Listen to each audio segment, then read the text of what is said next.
አዲስ አበባ ዩኒቨርሲቲ ላይ የካቶሊክ ምሁራን ከፍተኛ ተጽዕኖ አሳድረዋል። ሲጀምር በጄሱት ነው የተመሰረተው አዲስ አበባ ዩኒቨርሲቲ።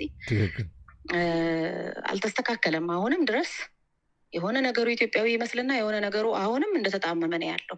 አማራ የሚባል ሀገር ላይ የሆነ ሸለቆ አለ። እዛ ሸለቆ ውስጥ ስንገባ ስውር ትምህርት ቤት አለ። እዛ ስውር ትምህርት ቤት ውስጥ ሁሉም የሚማሩት ኖስቲሲዝም ነው ምናምን እያለ ይሄ ያነቃቂ እንትን ስብከት ላይ አሁን አሉ እየተባሉ ያለውን እኔ ብዙዎቹን አልተከታተልኩም፣ ግን ይሄ ዮጋ ሜዲቴሽን የሚመስሉ ነገሮችን ጥሩ የሚመስሉ እውቀቶችን ከመጥፎ ጋር እየቀላቀለ እንደ ልብ ወለድ አስመስሎ ጽፎታል። እና እንዲህ አይነት ሟርት እንኳ ተጽፏል ኢትዮጵያ ላይ። በሳይንስ አልተረጋገጠም ምናምን እያሉ 12 ዓመት ያደከሙን እሱ ቀርቶ ማለት ነው። በእርግጥ ተስፋ መቁረጥ የሚለው ሀሳብ ወደኛ ሊመጣ አይገባም። ምክንያቱም እስከ መጨረሻው ድረስ የጸኑ ሰዎች ታሪክ ነው ክርስትና እምነት። ኢትዮጵያዊነት የሚለውን ነገር ያወረሱን አባቶችም እናቶችም ሁሉም ሰው በተዳከመበት ሰዓት እነሱ ብቻቸውን ያንን አስተሳሰብ ይዘው የቆዩ ሰዎች እብድ እኮ ናቸው፣ ወፈፌ ናቸው እየተባሉ ማለት ነው። አቡነ ጴጥሮስ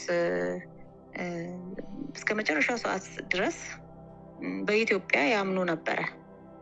እና እንግዲህ አስበው ሀገር ከተወረረ በኋላ ስቲል በኢትዮጵያ ነፃነት እንዴት ነው ሰው ሊያምን የሚችለው? ሀገሪቱ እኮ ተወራለች። ከፍተኛ የሆነ ጦር፣ ከፍተኛ የሆነ ዲፕሎማሲያዊ ጫና፣ ከፍተኛ የሆነ እውቀት አለኝ ምን አለኝ በሚል አገር በጣሊያን ስር ወድቃለች እኮ ሀገሪቱ በዛ ሰዓት። እሳቸው ግን አልተቀበሉትም። በቃ እንኳን እኔ ምድሪቱም አትቀበለውም አሉ። እና በዙሪያቸው የነበሩ በዛ ሰዓት ለጣሊያን የገቡ በቃ የጣሊያንን አመራር የተቀበሉ ተስፋ በመቁረጥ የሚሆን በፍርሃትም በተለያየ ነገር ወይ በጥቅም ተደልለው የሚሆን ምን ይሏቸው ነበረ? እስቲ አይኖን ከፍተው ይመልከቱ አባታችን እባክዎትን፣ እርሶ የሚሏት ኢትዮጵያ እኮ አሁን የለችም ይሏቸው ነበረ። ከጥቂት ዓመታት በኋላ ተመልሳ ልትመጣ ነገር ማለት ነው። ያ በቃ ስለመሰላቸው እርሶ የሚሏት ኢትዮጵያ እኮ አሁን የለችም ሲሏቸው በእኔ ውስጥ እስካለች ድረስ አትሞትም የሚል ምላሽ ነበር የሰጧቸው። ቃል በቃል ትክክል ላልሆን እችላለሁ፣ ግን ሀሳቡ እንደዛ ነው።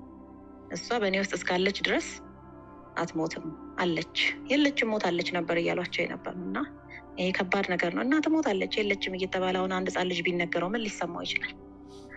እና እንደዛ እየተነገረው ያለ ትውልድ ነው ይሄ ትውልድ። አሁን እናት ሞታለች፣ ያቺ የምትመካባት ኢትዮጵያ የምትባል ታላቅ ሀገር ምናምን የለም እኮ እየተባለ እየተነገረው ነው።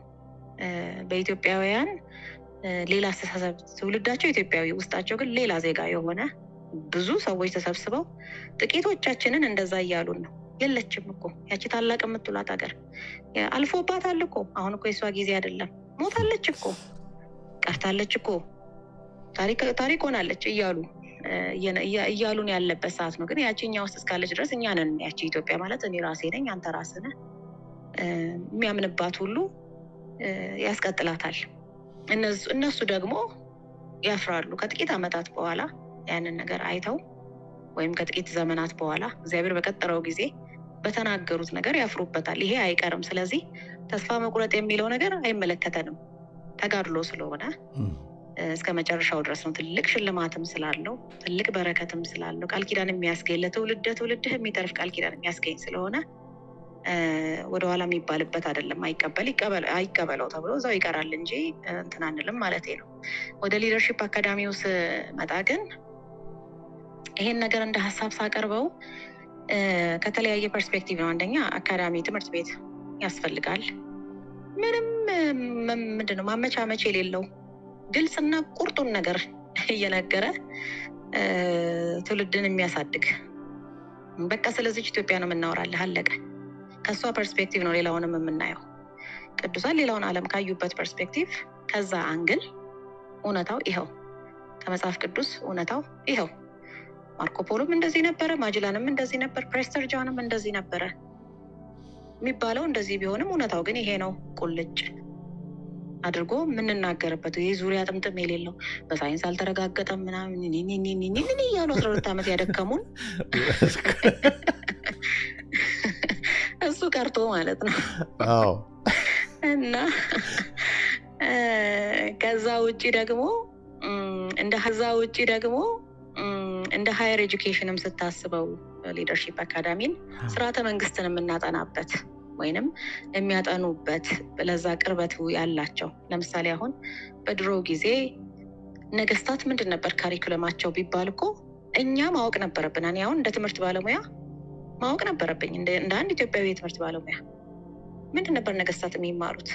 አምባግሸንም ይሁን ወህኒ አምባም ይሁን ገዳም ሄደውም ይሁን የትም ሄደው ይሁን ማህበረ ስላሴም ሄደው ይሁን እንደ አፄ ቴዎድሮስ ምንድን ነበር የሚማሩት? በቃ መዝሙረ ዳዊት ዜማ ምናምን ብለው አለቀ? እንደዛ ብቻ ነበር የሚማሩት? ወይስ ምን አይነት ፐርስፔክቲቭ እንዲኖራቸው ተደርገው ይሰለጥኑ ይማሩ ነበረ? ምንድን ነበር እንደዛ በጣም ጥልቅ ፍቅር እንዲኖራቸው የሚያስደርጋቸው የትምህርት አሰጣጥ? በቃልም ይሁን በትውፊትም ይሁን በተለያየ መልክ የሚሰጣቸው ያ እውቀት ምንድን ነበረ?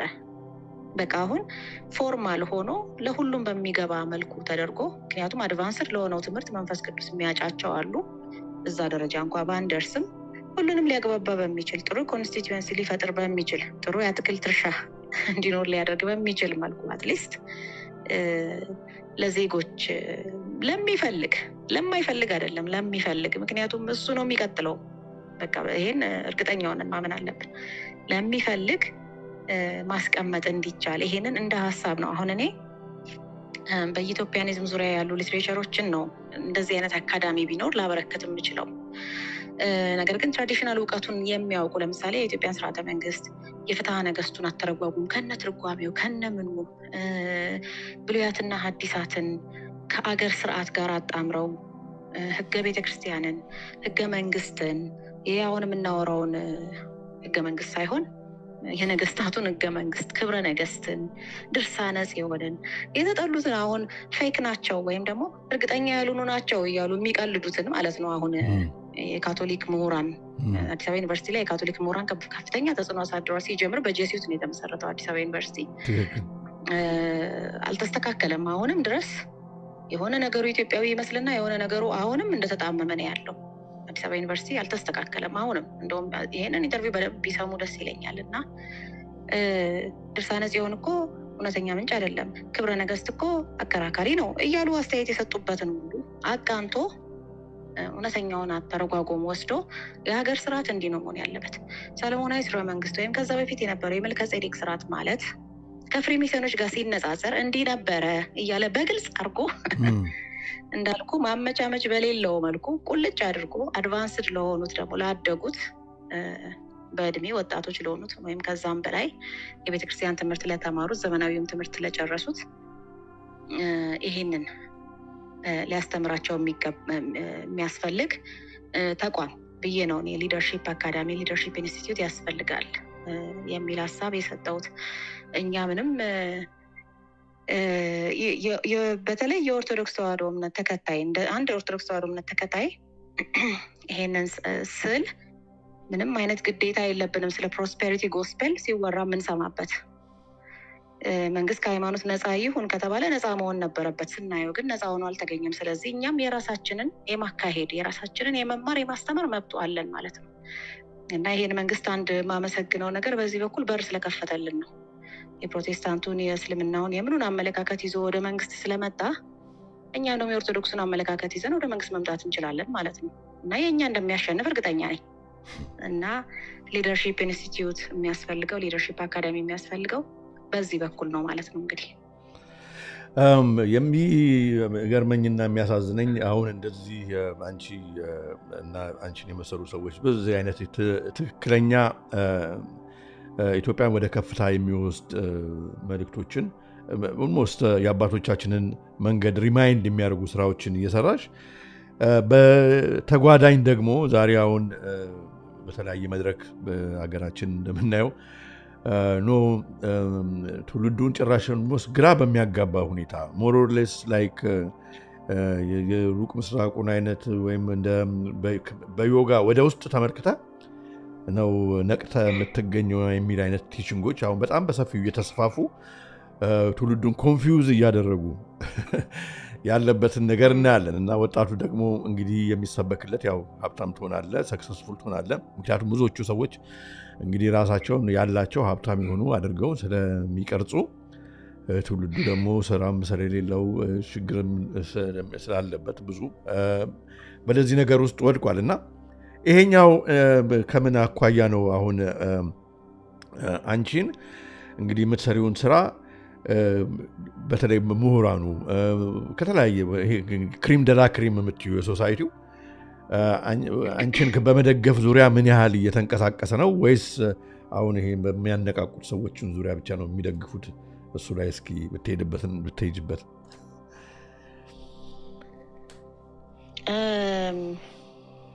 የትኞቹ ይሄኛውን ይደግፋሉ ወይስ አይደግፉም ያልካቸው ግሩፕ እነማን ናቸው?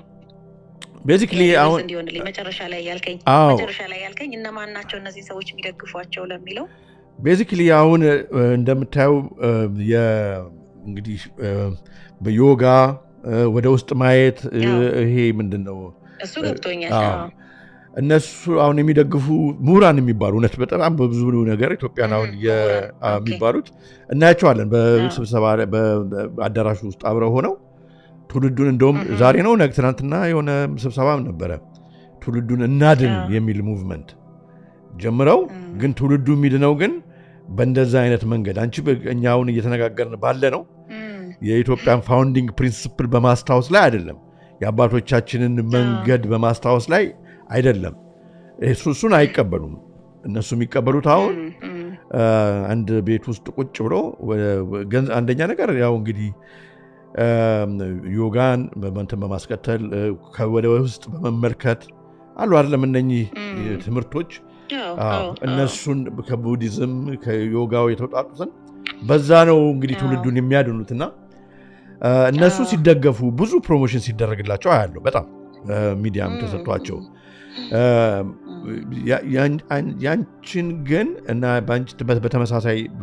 በተመሳሳይ ከአንቺ ጋር የሚመሳሰል ነገር የሚሰሩትን ሰዎች ችላ ተብለው አያለው ብዙ ጊዜ። ታዲያ እንዴት ነው እንግዲህ ይህንን ለመወጣት የምትሄጅበት? ይሄ በአነቃቂ ንግግሮች ዙሪያ ያለው ነገር ብዙ ጊዜ ጥያቄ ቀርቦልኛል፣ ግን እስካሁን ድረስ ምላሽ ሰጥቼበት አላውቅም። አልሰጠሁም ማለት ግን ቅርብ ጊዜ ላይ በዩቲዩብ ማለቴ ነው እንጂ በዩቶፒያ መጽሐፌ ላይ ግን ከ9 ዓመታት በፊት ምላሽ ሰጥቼበታለሁ። ያንን ስጽፍ ግን አሁን ያሉትን ፕሮግራሞች አይቼ አይደለም፣ ምክንያቱም ያኔ አልጀመሩም። 2006 ላይ አሜሪካ ሆኜ ዩቶፒያን ስጽፍ የመጀመሪያው መጽሐፌን ይሄ ግኖስቲሲዝም የሚባለው ውስጣዊ ብርሃን፣ ግኖስቲኮች የሚባሉት በውስጣዊ ብርሃን በእውቀት መዳን ይቻላል ብለው የሚያምኑ ናቸው እና ስትድን ደግሞ ከሁሉም ነገር ነው የምትድነው፣ ብቻ አንተ በእውቀት ነው። ይሄ ምግባር የሚለው ነገር እና ይሄ ስጋዊ መገለጫ ያላቸውን ነገሮች አይቀበሉም። ከዛ ይልቅ ውስጣዊ ኢንላይትመንት ብለው ግን እኛ የምናውቀው የመንፈስ ቅዱስን አብርሆት ሳይሆን ሌላ አይነት አብርሆት ነው የሚያወሩት እና ያንን ስለ ግኖስቲሲዝም ስጽፍ ስፔሲፊካሊ አስጠንቅቄ እንደውም ዩቶፒያ ላይ ገጽ 314 እና 15 ላይ ዩቶፒያ the Gnostic Land of Prester John የሚል መጽሐፍ አንድ አለን ጃኮብስ የሚባል እንግሊዛዊ ጽፎ ልክኛ በግኖስቲሲዝም ባህል ውስጥ የሰመጥን እንደሆን አስመስሎ ሞደርን ዩቶፒያ ጽፏል። እንግዲህ ቶማስ ሞር ከ500 ዓመት በፊት ነው የጻፈው። ይሄ አለን ጃኮብስ የሚባለው ሰውዬ ደግሞ ቅርብ ጊዜ በፈረንጆቹ 2010 ማለትም ከ13 ዓመት በፊት ነው የጻፈው እና አማራ የሚባል ሀገር ላይ ይላል፣ ስለ ኢትዮጵያ ነው የሚያወራው። አማራ የሚባል ሀገር ላይ የሆነ ሸለቆ አለ። እዛ ሸለቆ ውስጥ ስንገባ ስውር ትምህርት ቤት አለ። እዛ ስውር ትምህርት ቤት ውስጥ ሁሉም የሚማሩት ግኖስቲሲዝም ነው ምናምን እያለ ይሄ ያነቃቂ እንትን ስብከት ላይ አሁን አሉ እየተባሉ ያለውን እኔ ብዙዎቹን አልተከታተልኩም፣ ግን ይሄ ዮጋ ሜዲቴሽን የሚመስሉ ነገሮችን ጥሩ የሚመስሉ እውቀቶችን ከመጥፎ ጋር እየቀላቀለ እንደ ልብ ወለድ አስመስሎ ጽፎታል እና እንዲህ አይነት ሟርት እንኳ ተጽፏል ኢትዮጵያ ላይ እና ንቁ የምትል አይነት መልእክት አካትቼ ነበርና ይሄ ትራንስሴንደንታል ሜዲቴሽን፣ ጎልደን ዳውን፣ አልትራ ኮንሽስነስ ቀጥታ ከመጽሐፉ ላይ ነው ማነብልህ። ሪአዌክኒንግ፣ ስፒሪት ቻነሊንግ፣ ኤሶቴሪክ ኖሌጅ፣ ኢንዋርድ ሊበሬሽን፣ ኮስሞሎጂካል ዋንነስ፣ ሰልፍ ኢንኳሪ የመሳሰሉት በተለያየ ስም ይሄ ነገር መጥቷል እና አንዳንዶቹም ተክነውታል እየተባለ ነው፣ ጥንቃቄ ይፈልጋል ምትል ነገር ጽፌ ነበረ። ከዛ በኋላ የሚገርምህ አነቃቂ ንግግሮች የሚባለው ነገር ሲጀመር ከዚህ ጋር ቀጥታ አላገናኙትም እኔ። ምክንያቱም ላይ ላዩን የማየው ስራ ተለወጥ፣